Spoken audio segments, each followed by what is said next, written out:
তেলের কড়াই থেকে তোলার পর বাংলা পনিরগুলো দেখতে কতটা সুন্দর হয়েছে দেখুন। বাংলা পনিরটা কতটা খাস্তা মচমচে হয়েছে দেখুন।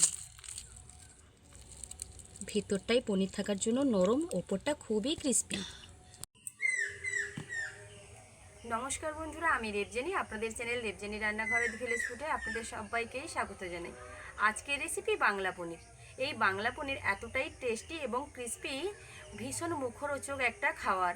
একবার যাকে খাওয়াবেন বারবার খেতে চাইবে, বলবে কি দিয়ে বানিয়েছেন, আপনার সেই রেসিপি জানতে চাইবে। এতটাই টেস্টি একটা রেসিপি। আসুন তাহলে দেখে নিন সেই টেস্টি রেসিপি বাংলা পনির। খুব সহজভাবেই আজকে বাংলা পনিরের রেসিপি আমি আপনাদের সঙ্গে শেয়ার করব। শুরু করা যাক বাংলা পনিরের রেসিপি। বাংলা পনির বানানোর জন্য আমি এখানে বেশ বড় দেখে দুটো আলু নিয়েছি। আপনারা চাইলে এত বড় আলু না নিলেও এর থেকে একটুখানি ছোট আলু নিয়ে নিতে পারেন। এবার আলুর খোসাটা ভালোভাবে বেশ মোটা মোটা করে ছাড়িয়ে নেব। আপনারা আলুর খোসা ছাড়ানোর আগে আলুটাকে ভালোভাবে ধুয়ে নিতে পারেন। আমি এখানে খোসাটা ছাড়িয়ে গোটা আলুটাকেই ধুয়ে নেব। দুটো আলুর খোসা ভালোভাবে ছাড়িয়ে নিয়েছি। এইবার জল দিয়ে ধুয়ে পরিষ্কার করে নেব। আলুগুলোকে ভালোভাবে ধুয়ে নিয়েছি। এইবার আপনারা চাইলে এই রকম একটা গ্রেটারে ঠিক এই অংশটা দিয়ে আলুটাকে গ্রেট করে নিতে পারেন। আলুটাকে যে আমি বললাম গ্রেট করে নিতে পারেন, গ্রেট করা কথাটা আমি ভুলই বলে ফেললাম। এটাকে চিপস যেভাবে আমরা করি ঠিক সেই রকমভাবে আলুটাকে স্লাইস করে কেটে নিতে হবে। অনেক দিন গ্রেটারটা না ব্যবহার করার ফলে কিন্তু গ্রেটারটা একটুখানি অন্যরকম, এই যে গ্রেটারের যে অংশটা ধারালো থাকে, ধারালোটা কমে গেছে, তার জন্য আলুটা ভালোভাবে গ্রেট হচ্ছে না।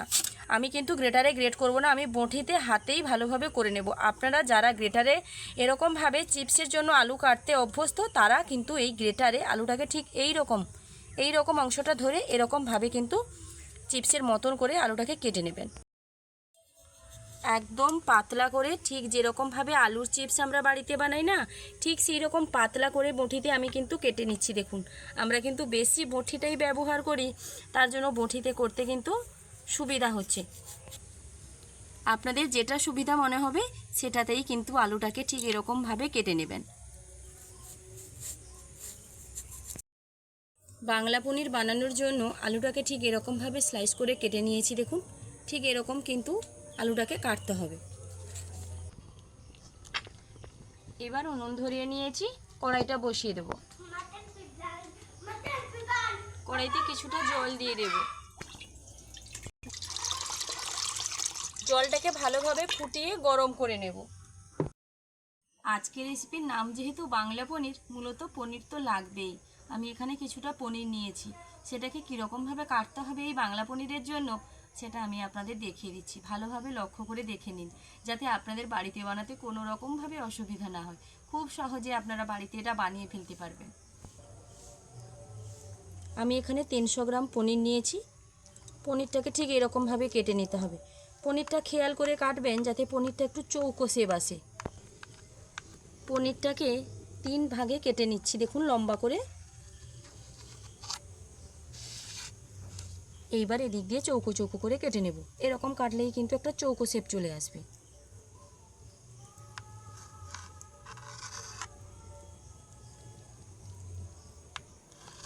একটা আমি আপনাদের দেখাচ্ছি ঠিক কীরকমভাবে পনিরটা কাটতে হবে।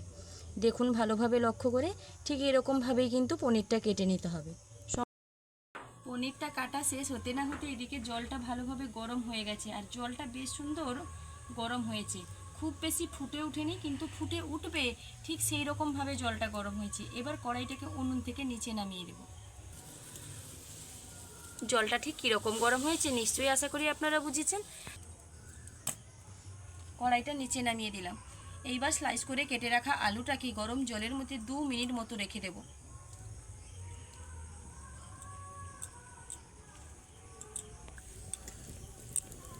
জলে দিয়ে আলুটাকে ফোটানোর প্রয়োজন নেই, ফোটাতে গেলে আলুটা একটু বেশি সেদ্ধ হয়ে যাবে। 2 মিনিট মতন হয়ে গেছে। এইবার আমি একটা ঝাড়া গামলা নিয়েছি, তাতে জলটা কিন্তু ভালোভাবে ছেঁকে নেব।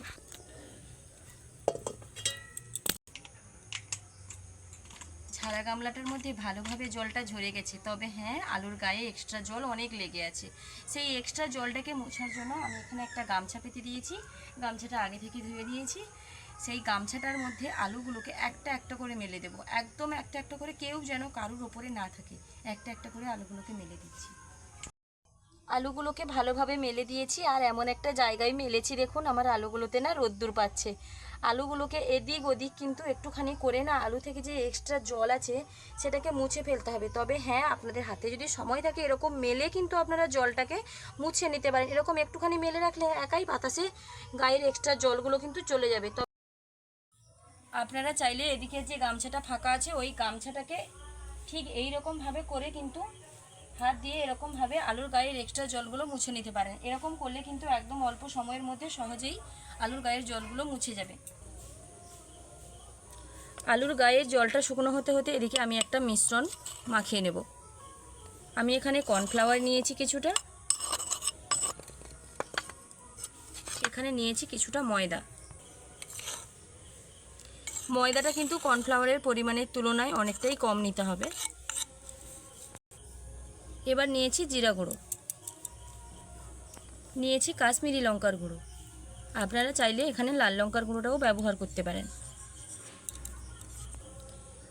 স্বাদটাকে আরও অনেকটা বেটার করার জন্য আমি এখানে চাট মশলা নিয়েছি। চাট মশলাটা অনেকক্ষণ আগে থেকে এরকম মানে এই বাটিতে ছিল বলেই কিন্তু একটুখানি ডলা পেকে গেছে, তাতে কোনো অসুবিধা নেই।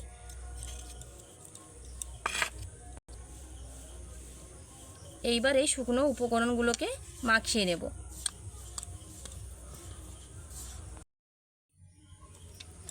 এইবার আমি এখানে দুটো আলু নিয়েছি। আসুন তাহলে আপনাদের ভালোভাবে দেখিয়ে দিই বাংলা পনির ঠিক কীরকমভাবে বানাতে হয়। প্রথমত একটা আলু নেব, সেখানে একটা কেটে রাখা পনির আলুর মধ্যে দিয়ে দেব।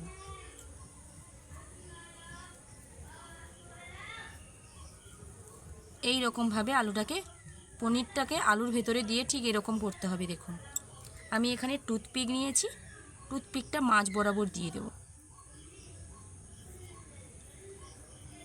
একই রকমভাবে আবারও একটা আলুর মধ্যে পনির ভরে দেব।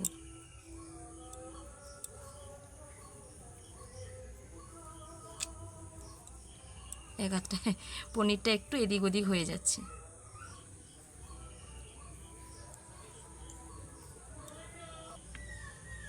আমি আপনাদের আবার একটা দেখিয়ে দিচ্ছি ভালোভাবে।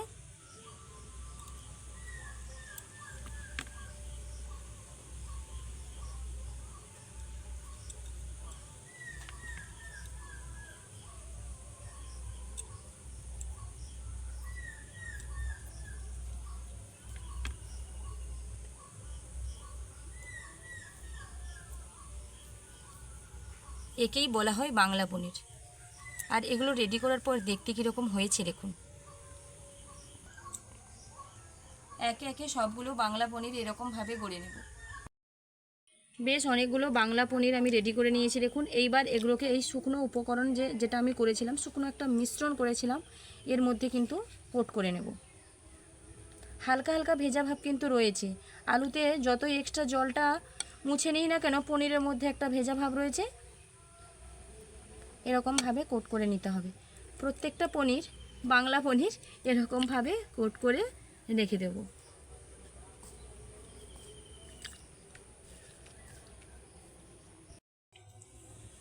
সবগুলো বাংলা পনিরে একে একে আমি কিন্তু এই শুকনো কোটটা করে নিয়েছি। এবার যেটা করতে হবে সেটা হলো এই যেটা শুকনো মিশ্রণটা যেটা বেশি হয়েছে তার মধ্যে আমি এখানে আদা রসুন কাঁচা লঙ্কার বাটা রেখেছি, দিয়ে দেব। এবার দিয়ে দেব পরিমাণ মতো লবণ। আমি কিন্তু এখনও একবারও লবণ ব্যবহার করিনি। পরিমাণ মতো লবণ দিয়ে দিলাম। অল্প অল্প জল দিয়ে এখানে একটা ব্যাটার আমি রেডি করে নেব। খুব বেশি পাতলা নয়, খুব বেশি মোটা নয়, সেরকম করেই কিন্তু ব্যাটারটা রেডি করতে হবে।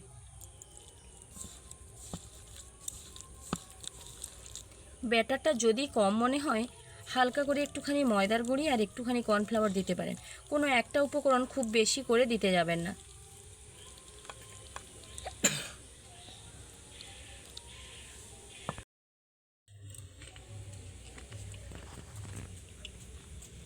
একটা করে বাংলা পনির নিয়েছি আর ব্যাটারের মধ্যে ঠিক এরকমভাবে ডুবিয়ে দিচ্ছি।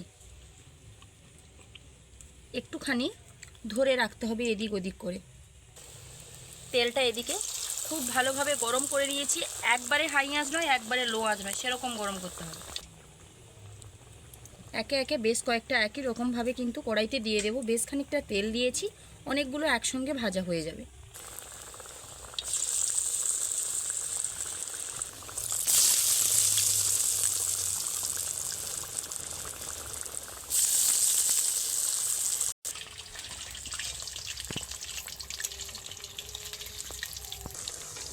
একটা পাশ ভাজা হয়েছে, কীরকম দেখতে লাগছে দেখুন। এগুলোকে উল্টে পাল্টে লাল লাল কালার করে ভেজে নেব। বেশ সুন্দর লালচে লালচে কালার করে ভেজে নিয়েছি। ওয়াও, বাংলা পনিরগুলো এক রেডি হওয়ার পর দেখতে কীরকম লাগছে দেখুন। একে একে তেল ঝারিয়ে তুলে নিচ্ছি। মাঝখানে না একটা করে দিয়ে দিয়েছিলাম, আপনারা চাইলে এরকম একটা করেও ভাজতে পারেন। যখন বাড়িতে খাবেন না, দুটো করে না দিয়ে একটা করে ভেজে বেশ অনেকগুলো বাংলা পনির বানাতে পারেন। দ্বিতীয়বার যে বাংলা পনিরগুলো ভাজার জন্য দিয়েছিলাম, সেগুলো একই রকম লালচে কালার করে ভেজে নিয়েছি দেখুন। দেখলেই খেতে ইচ্ছে করবে। এগুলো এত ক্রিস্পি একটা নাস্তা না, ভীষণ মজাদার। শুধু নাস্তা নয়, আপনারা যে কোনো সময় এটা বানিয়ে খেতে পারেন। সকালে বানাতে পারেন, সন্ধ্যায় জলখাবারে, কিংবা দুপুরবেলা লাঞ্চের সাথে একটা মেনুও হয়ে যাবে এটা। একে একে তেল ঝারিয়ে বাংলা পনিরগুলো প্লেটের মধ্যে নামিয়ে নিচ্ছি। দুটো ব্যাচে ভেজে নিয়েছি, আর লাস্টবারে যেগুলো আছে সবগুলো একসঙ্গে দিয়ে ভেজে নেব। ব্যাটারটা প্রায় শেষের মাথায়, তবে হ্যাঁ, একদম মেকআপে হয়ে গেছে। একটু বেশিও হয়নি, কমও হয়নি। যেগুলো আগে থেকে নামানো হয়ে গেছিলো এতটাই ক্রিস্পি আর দেখলে এত লোভনীয় লাগে না, একটুখানি খেয়ে ফেলেছি। লাস্টবার যেগুলো দিয়েছিলাম তেল ঝারিয়ে নামিয়ে নেব। যারা পনির খেতে ভালোবাসে তাদের জন্য তো একটা সুখবর বটেই। যারা খেতে ভালোবাসে না তাদেরকে দেবেন, আরামসে 3 থেকে 4টা খেয়ে নেবে।